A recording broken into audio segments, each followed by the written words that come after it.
The autonomic nervous system controls 80 to 90% of your body's physiological processes. This happens at a subconscious level. You don't even need to think about it. This is what keeps your heart beating, your lungs breathing, your digestive system doing its thing, your regulation of hormones, your neurotransmitters, pretty much everything that happens behind the scenes that you don't need to really pay too much attention to. Now, that's a really good point, is that people typically don't pay attention to their autonomic nervous system until something happens, when they end up basically getting really stressed out. We have acute stress and we have chronic stress. Acute stress is something, let's say you're driving along at 100 kilometers an hour and someone pulls out in front of you, right? So that's an acute stress. There's going to be a physiological response that goes along with that. Now, let's say you're driving along at 10 kilometers an hour and someone pulls out in front of you. It's going to be a little bit of a stress, but it's nowhere near as heightened as the acute stress. However, if you're driving along and every 5 minutes someone pulls out in front of you, all right, that's going to add up to chronic stress. So that's an important thing to note, is that we have acute stress, which is a high threat, and that gives us a high response. And then we have chronic stress, which is basically low-level stresses that add up over time because they're not dealt with, and that builds up to chronic stress, and that can impact your sleep, that can impact your ability to perform, that can impact your ability to recover, to train, to think correctly, to regulate your hormones, be able to digest, absorb, assimilate fuels coming from foods and drink and things like that. So that can potentially lead to decreased health markers and other potential health issues.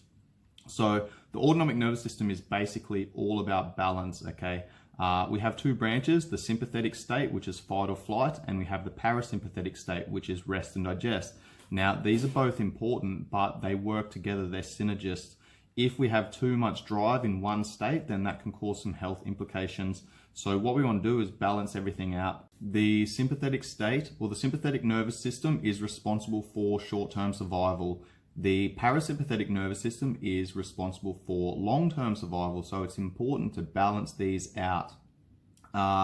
Now, I'm not going to go into the individual physiological processes that occur and the cascade of hormones and everything else that happens in each one of these states, because it is quite dense, and I will spend an entire episode on this in the future. But essentially, think about writing down two columns in your life. Okay, on the left column, we have things that cause you stress, and on the right column, we have things that cause you to, or allow you to be able to relax. Now, that's essentially the sympathetic on the left, the fight or flight, which is stress, and the parasympathetic on the right, which is relax. Now, if you add up the things in your life that cause you stress, you might have low-level stresses. It might be finances, might be, you know, a 2 out of 10 on a scale of 1 to 10. Relationship, you might be having some relationship issues at the moment. That might be causing you a 4 out of 10 stress. You might have children that are, you know, you're having some issues with, or they're playing up at school, or, you know, they're just being little shits. So that might be causing you a 1 out of 10 or a 2 out of 10. Then obviously with this day and age that we're living in right now, everyone's in lockdown, everyone has restrictions, people have lost their jobs and things like that. That might be causing a level 6 or a 7 in stress. And then you're concerned about, you know, your mortgage repayments and car repayments, etc., etc., etc. So, you know, these things are adding up to overall stress. Now, your body can only take so much stress, and the more you add up onto that sympathetic side and the higher that stress level becomes, the more you need to go back in the other direction and find things that help you relax. So every single person's going to be different here. For me, I really love scuba diving. It's therapeutic for me, but for other people, it's probably not going to be therapeutic. Most people probably don't enjoy breathing through a tube 30 meters underwater because it's, you know, things that are outside of their control.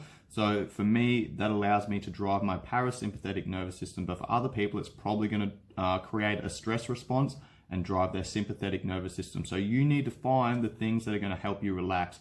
I'll give you some options here, some ideas. It might be some yoga, typically some yin style yoga, or some light movement, some technique work. It might be riding your motorbike, it might be scuba diving, it might be reading a book or listening to music or a podcast, or just doing some walking. It might be a long distance run. It doesn't really matter what it is, but if you've got high level stress in a lot of areas in your life, then you really need to balance everything out and do some things, or do a lot of things that help you relax so that you can chill out.